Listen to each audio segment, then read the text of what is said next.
Hello and welcome to the France 24 interview. Our guest today is the Prime Minister of Kosovo, Albin Kurti. Thank you very much for being with us. Thank you very much for having me. Kosovo is celebrating 15 years of independence. However, one could argue that it's still not a full-fledged independence. Do you think that you're about to finally get there? We celebrated last Friday, 15th anniversary of Declaration of Independence, and we can say nowadays that Kosovo is a double success story.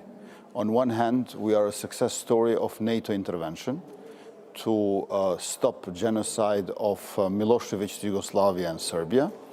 On the other hand, we are a success story of quality democracy going hand in hand with economic development. So we are proud, we are optimistic, and so far 117 countries have been recognizing our independence. Mr. Prime Minister, however, 5 countries inside the European Union have not recognized your independence. Are you hoping that this will happen in a very near future? 5 out of 27 EU members did not recognize us yet, and 4 out of 30 NATO members. I hope that Spain, Slovakia, Romania, Greece and Cyprus also will join the vast majority of EU and NATO countries in recognizing our independence. I'm increasing communication with these countries and hope for the best. I believe that Kosovo showed to be a democratic country, normal country, the most pro-European, pro-NATO, pro-EU country in Western Balkans, and with the latest economic and democratic progress, it showed that it deserves recognition of these countries. Right. Obviously, there is an elephant in the room, if I may call it this way, is the continuing dispute with Serbia. There's been a lot of shuttle diplomacy by the EU, by the US, for you to find an agreement, a mutual recognition agreement with President Vucic of Serbia. How close are we to reaching an agreement? I must acknowledge that relations between Kosovo and Serbia are not normal, even though our country is normal. On the other hand, Serbia, according to Freedom House, is not a democratic country. It has hybrid regime. We want full normalization of relations, which has to be centered on mutual recognition. And I believe that shuttle diplomacy and high-level meetings which will happen this year, are going to bring us closer to reach this agreement based on the proposal by EU, initiated by France and Germany. You're supposed to meet with Mr. Vucic soon in Brussels. Could this be the moment when a deal is finalized, or do you think it's too early? I cannot say for now when the agreement will take place, but I'm being committed, constructive, creative in reaching this agreement because time is of essence. EU proposal gives de facto recognition, and it takes a lot of paragraphs from the German model of 1972, which led to seats in UN by both countries. I think that next meeting will show how hopeful we can be for this year. I'm optimistic that there could be an agreement this year. I'm very optimistic that there could be an agreement this year. We need heavy involvement of international community, but at the same time, we need Belgrade, official Belgrade, to start and distance itself both from the past, namely Milosevic, and from the present, namely despotic President Putin. Well, we'll get to that. There is one obstacle that you know full well, is something that was agreed upon 10 years ago now, in 2013. It's the establishment of an association of Serb majority municipalities. This is what the Serbian side wants, but you refuse it. How can you get over this obstacle? The Association of Serb Majority Municipalities is one part of one of the agreements in Brussels signed 10 years ago, and there has been altogether 33 agreements. They will be addressed during negotiations, all these agreements. One of them is also this agreement which contains this Association of Serb Majority Municipalities, which did not pass the test of our Constitutional Court. So French-German initiative cannot be turned into a Swedish table where you can pick your favorite meal. Basically, my point is that there should be no cherry picking. I have also other agreements that are of great interest to implement. For example, cadastre books. Serbia also signed that will return all cadastre books to Kosovo, but neither return the original nor the copies.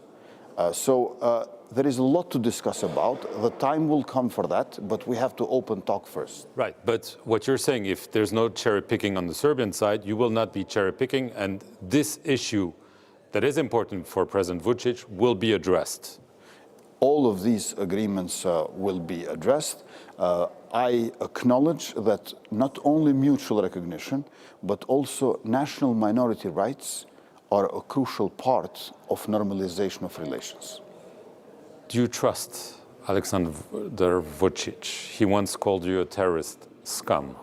You know, I can speak of his stances and his thinking, not of his level of education.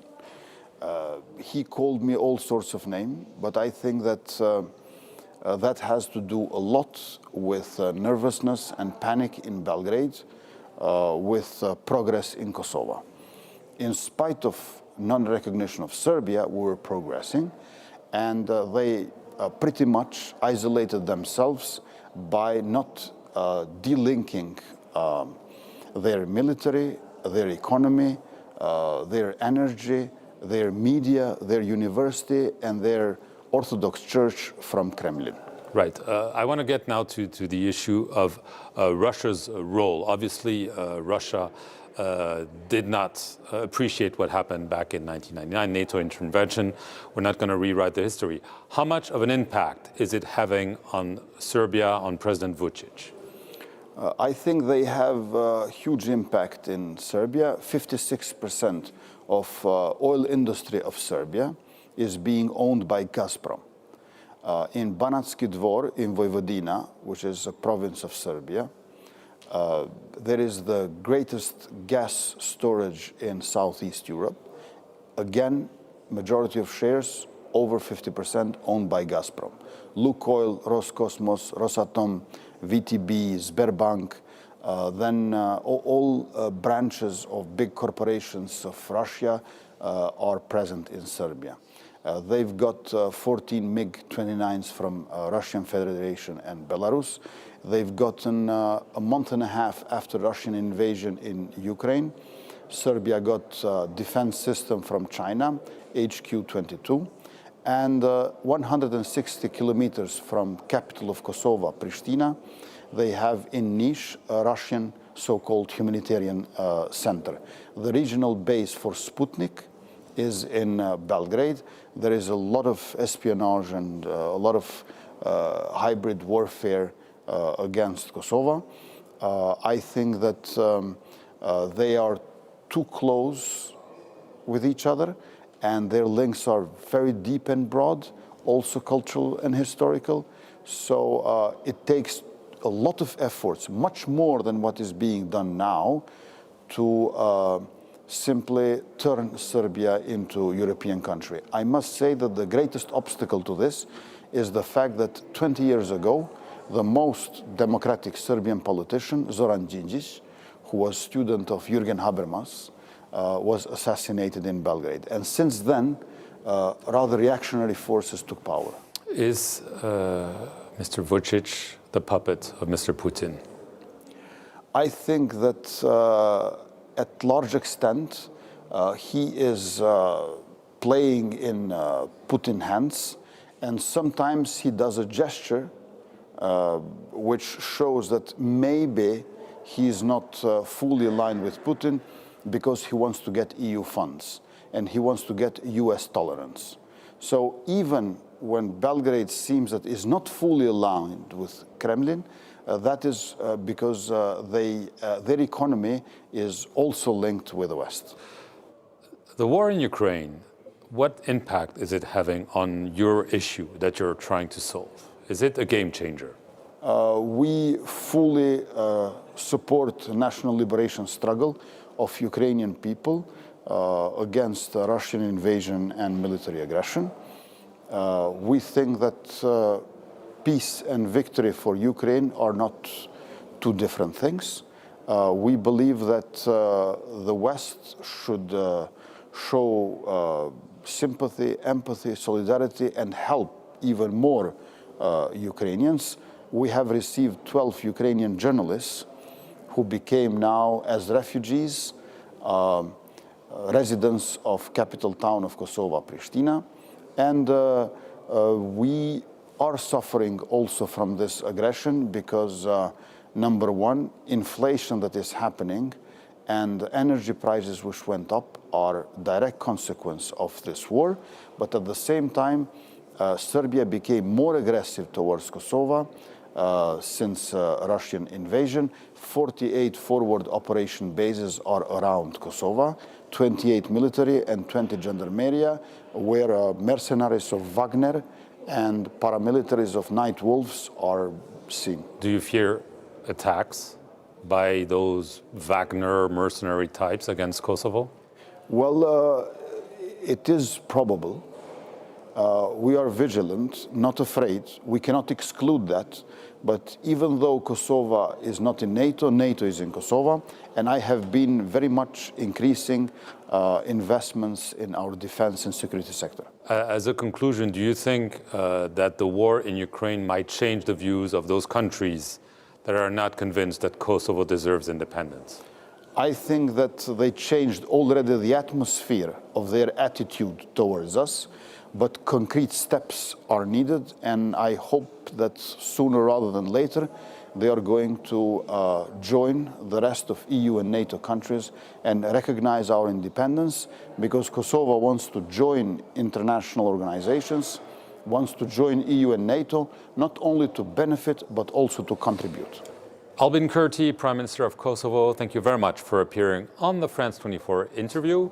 And thank you all for watching it. Stay tuned here on France 24 for more news.